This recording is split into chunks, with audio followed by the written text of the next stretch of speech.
Hola a todos, el día de hoy vamos a continuar con el capítulo 3, métodos gravimétricos de análisis. Para hacer una definición rápida, la gravimetría es una técnica analítica donde siempre estará involucrada la masa. Requiere fundamentalmente dos medidas experimentales, tanto el peso de la muestra analizada como el peso del analito o de una sustancia de composición química conocida que contenga el analito. Entonces, fíjense que es una relación de masas, ¿no? De lo que nos interesa con respecto al total. Vamos a entender que estos métodos gravimétricos pueden clasificarse ya sea por volatilización, electrogravimetrías y métodos gravimétricos basados en la precipitación gravimétrica. Suena bastante repetitivo, pero vamos a ver por qué lo dice de esa forma. Gravimetría por volatilización. Cuando tenemos un componente que su característica es ser volátil, nos va a servir esta técnica. La separación del analito de la muestra, ya sea por destilación a una temperatura dada, ¿no? La cuantificación, como hemos mencionado, debemos pensar en la masa donde se recoge el destilado o el vapor, la fase, mejor dicho, la fase volátil a la cual tenemos, y obviamente hay que pesar la muestra antes y después del proceso de destilación o vaporización, como quiera verse. La determinación del contenido de carbonato de calcio o carbonato ácido de sodio, mejor dicho, más conocido como el bicarbonato en un antiácido, llega a ser un buen ejemplo de este tipo de determinaciones.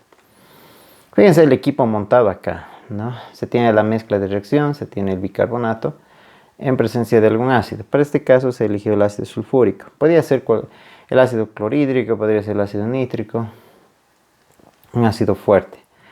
El nítrico a veces no es muy recomendado, dependiendo de las condiciones de temperatura, pero el sulfúrico y el clorhídrico cumplen su función. Incluso, en algún caso se puede utilizar un ácido orgánico de una concentración conocida, sabiendo que se requiere llegar de esa etapa, ¿no? Entonces, obviamente, una vez reaccionado, el bicarbonato nos va a generar el vapor de agua y CO2 que va a ir a través de ese tubo de secado que contiene sulfato de calcio. Este sulfato de calcio lo que va a hacer es retener, ¿no?, la presencia del agua. El sulfato de calcio, para asociar rápidamente, es lo que son las tizas, ¿verdad? Su principal componente es el sulfato de calcio. Pero obviamente este sulfato de calcio es deshidratado. Cuando me refiero a deshidratado, implica que ha sido tratado térmicamente y debe estar en la mayor ausencia posible de lo que es ausencia de vapor de agua, ¿no? O de agua de cristalización, que se denomina en todo caso, ¿no? Entonces, esta agua de cristalización es evaporada cuando se somete a calentamiento del sulfato de calcio. Entonces, una vez que ha ocurrido esta, entre comillas, retención de humedad, el CO2, ya sin el vapor de agua, pasa sobre el hidróxido de sodio para formar carbonato de sodio. Y obviamente tenemos igual, otra vez el tema del secado y sulfato de calcio. El carbonato de sodio es el que nos va a interesar luego medir, ¿verdad? Entonces se tiene un inicio, la masa del silicato no fibroso, se tiene, hay como una película permeable entre el silicato no fibroso y el hidróxido de sodio con el sulfato de calcio. Entonces, en caso de que se hubiera escapado vapor, el sulfato de calcio lo va a terminar agarrando y el hidróxido de sodio va a reaccionar con el CO2 para producir carbonato de sodio. Entonces, haciendo la medición del peso de este silicato fibroso, no fibroso, mejor dicho, vamos a ver qué ocurrió con el hidróxido de sodio. Reacciona y por estequiometría vamos a ver cuánto carbonato de sodio se ha formado. Se puede ir hacia atrás desde el carbonato de sodio hasta el bicarbonato por estequiometría y se puede determinar, ¿no?, cuánta cantidad había de bicarbonato al inicio de nuestra muestra. La otra técnica llamada electrogravimetría. ¿A qué se refiere con aquello? Y es que un ion metálico en solución es reducido hasta su estado elemental y se deposita este ion metálico ya como metal en un cátodo, ¿no? La cuantificación se hace obviamente de forma sencilla. Se tiene el cátodo sin reacción y una vez que ha sido aplicada la diferencia de potencial, una cierta cantidad o un flujo de electrones, mejor dicho, sobre la solución, entonces se va depositando el metal. Entonces se mide el cátodo con el metal depositado y se hace la diferencia, ¿no? Antes, cuando no tenía nada, y después cuando ya ha quedado depositado el metal. Algunas determinaciones de metales, usualmente estos se llevan a cabo en pHs básicos, y los iones hierro más 2, hierro más 3, níquel, cobalto, plata, utilizan electrodos de mercurio, ¿no? Entonces, es una técnica que todavía se va usando.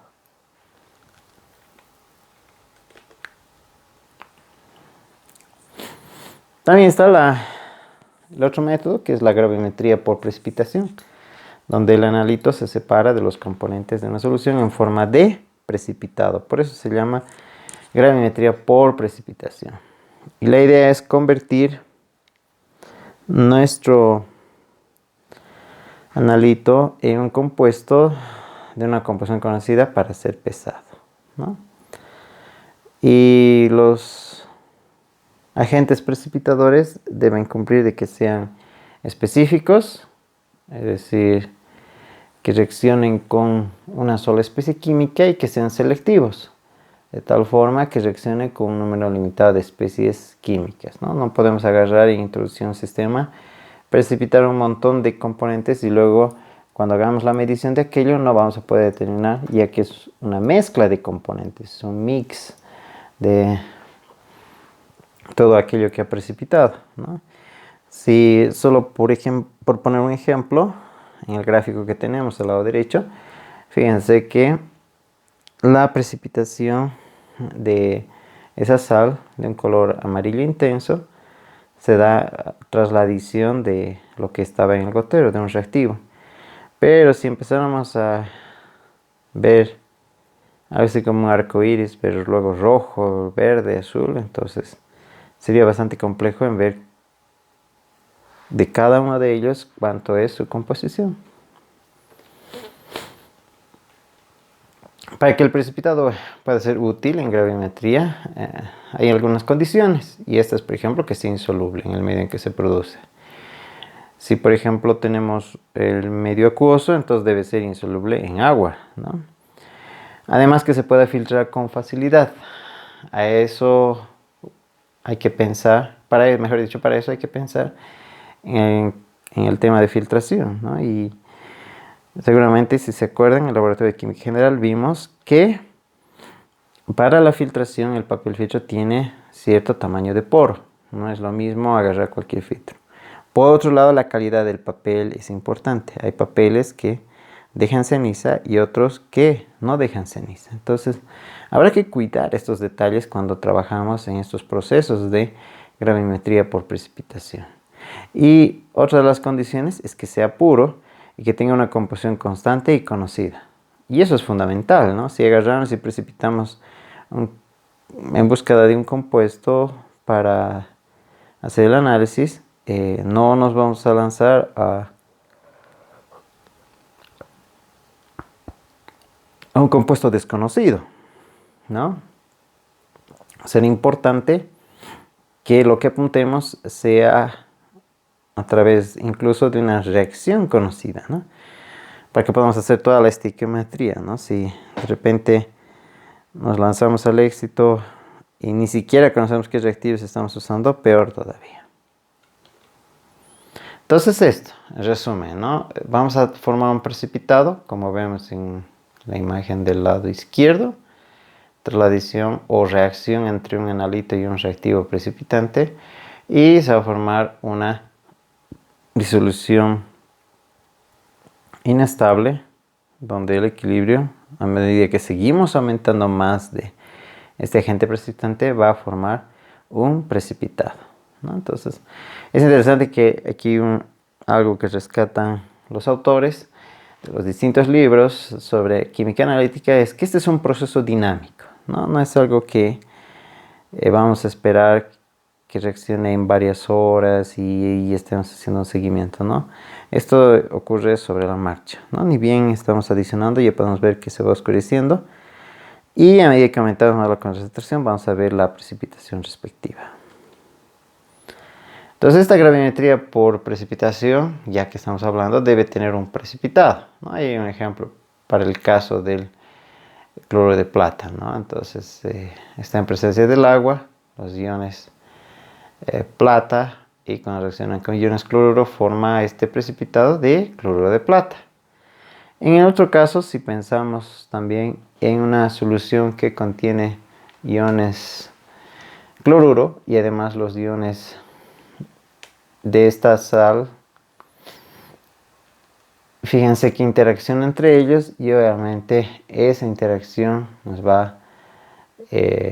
va a formar ningún precipitado, ¿no? Entonces, en el caso del lado izquierdo sí vemos que hay una interacción entre ellos y la formación del cloruro de plata insoluble. Y entonces en el caso del lado derecho no vemos aquello, no pueden coexistir los iones sin reaccionar entre ellos.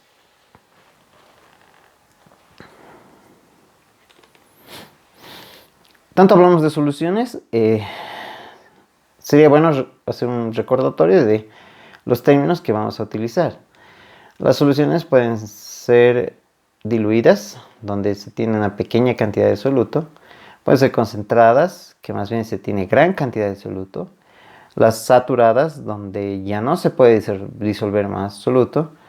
Y las sobresaturadas, que contienen más soluto que las saturadas, como resultado de aumentar la solubilidad por la temperatura, ¿no? Entonces,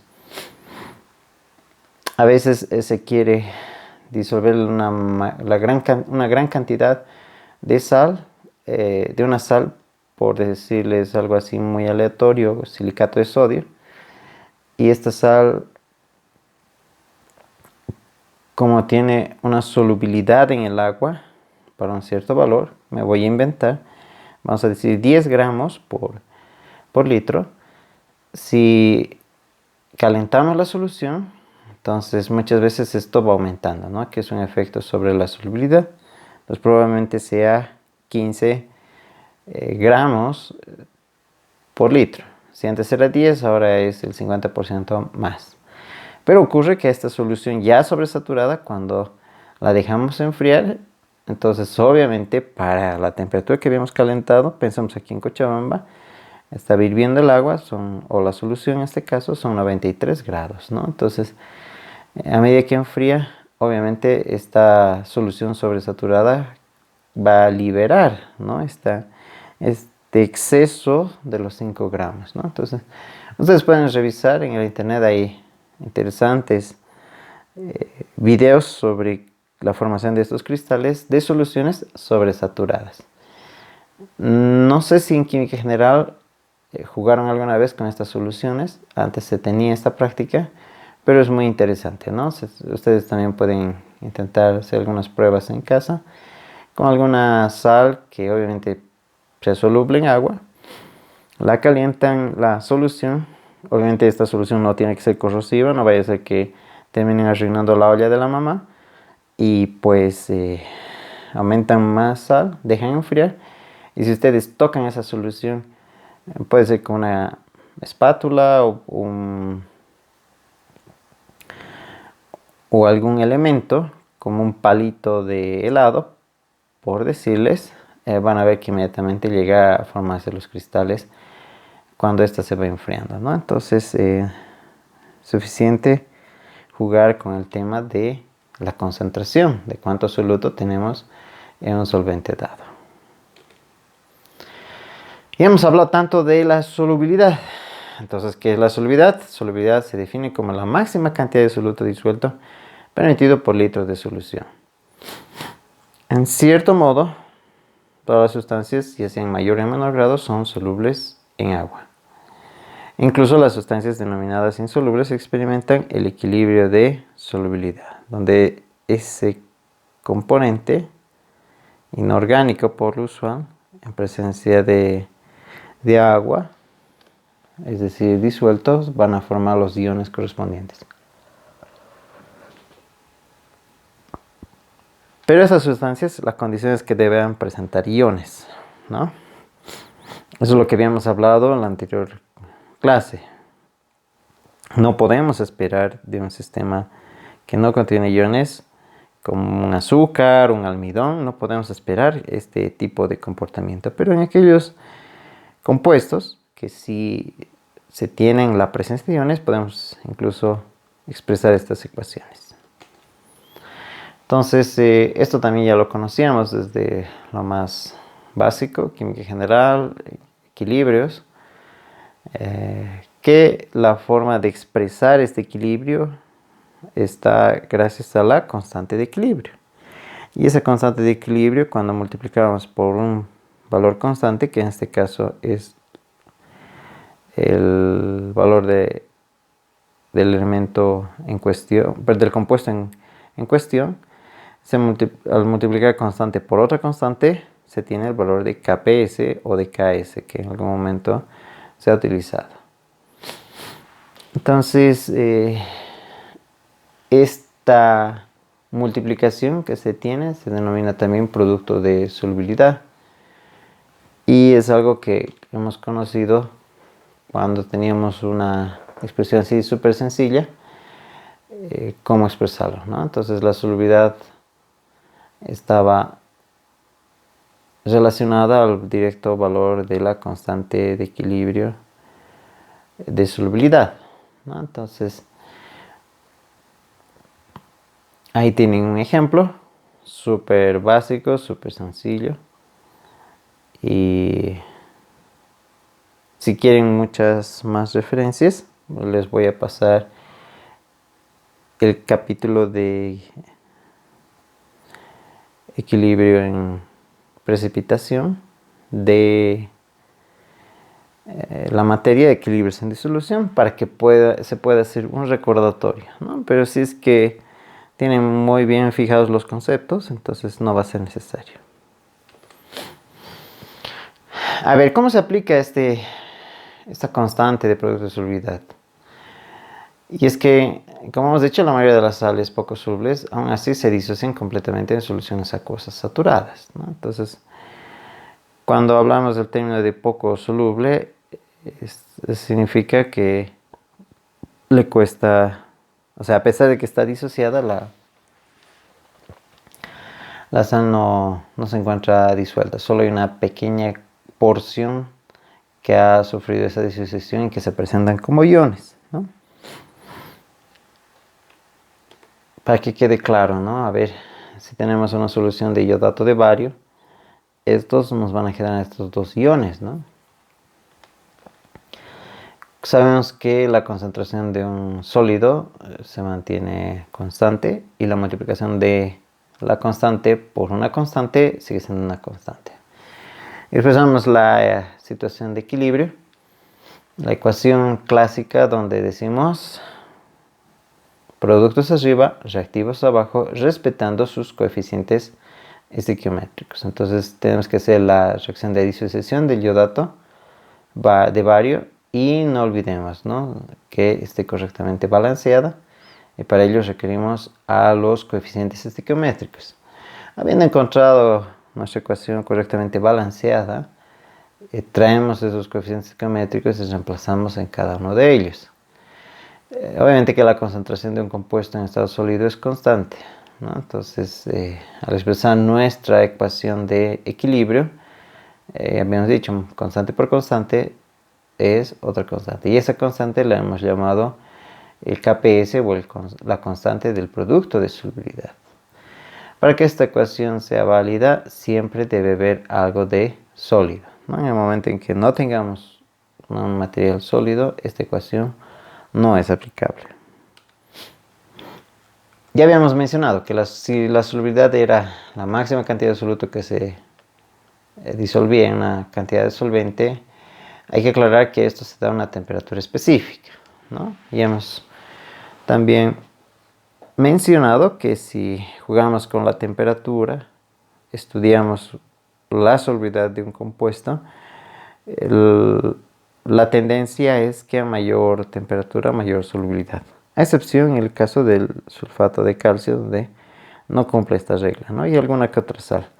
Pero en líneas generales, casi todas las sales siguen este patrón de aumentar su solubilidad a medida que aumenta la temperatura. Lo que es la constante de producción de solubilidad, que ya lo hemos mencionado. Hay un ejercicio solo para recordatorio del fluoruro de magnesio, respetando lo que es los coeficientes estequiométricos. ¿Qué otra información más nos da esta constante de producción de solubilidad? Y es que podemos pensar y entender cómo está, si se mantiene la solución entre comillas, hasta un punto de solución, si puede haber ya una precipitación y cuando hablamos de una saturación. Por ejemplo, cuando el KPC, mejor dicho, cuando la concentración de los iones disociados de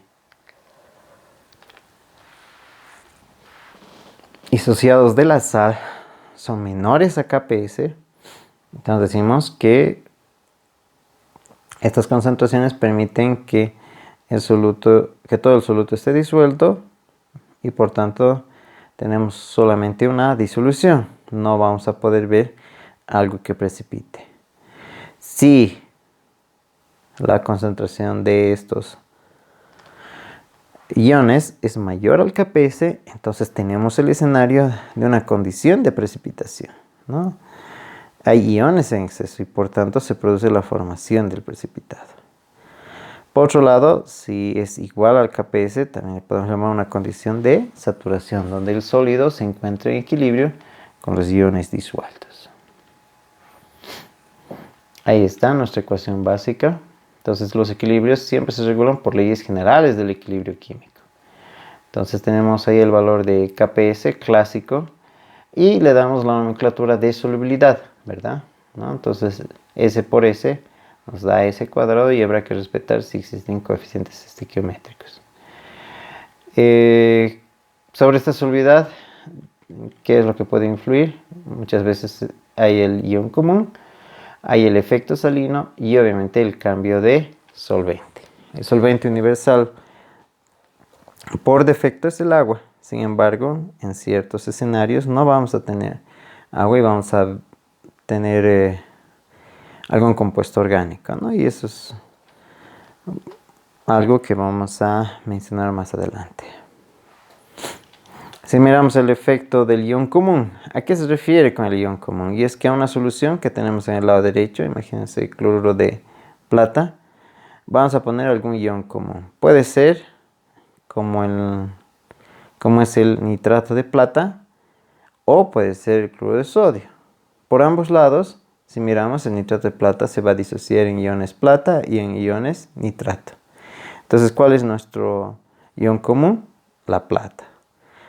En el otro lado, en el lado derecho, ese gotero está trayendo concentraciones de cloruro de sodio. ¿Cuál es el ion común? En la solución tenemos cloruro de plata. Entonces el cloruro es nuestro ion común. ¿Qué va a generar introducir este ion común? La disminución de la solubilidad del producto, o bueno, mejor dicho, del precipitado, ¿no? Entonces, una forma de disminuir la solubilidad va a ser aplicando un ion común.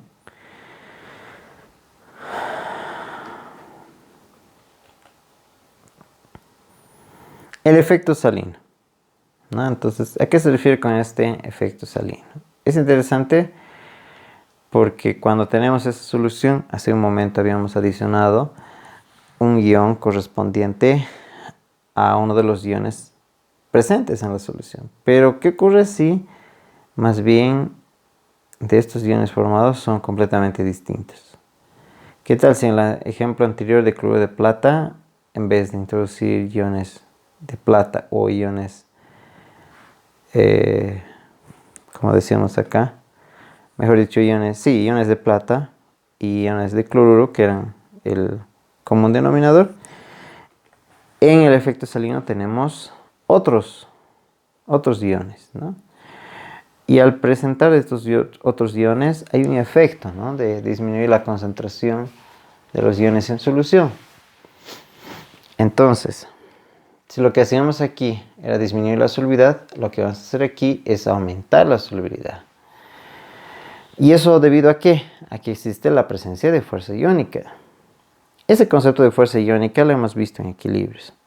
Entonces, esta fuerza iónica es igual a un medio de las cargas al cuadrado por sus concentraciones, ¿no? Entonces, ¿eso qué significa?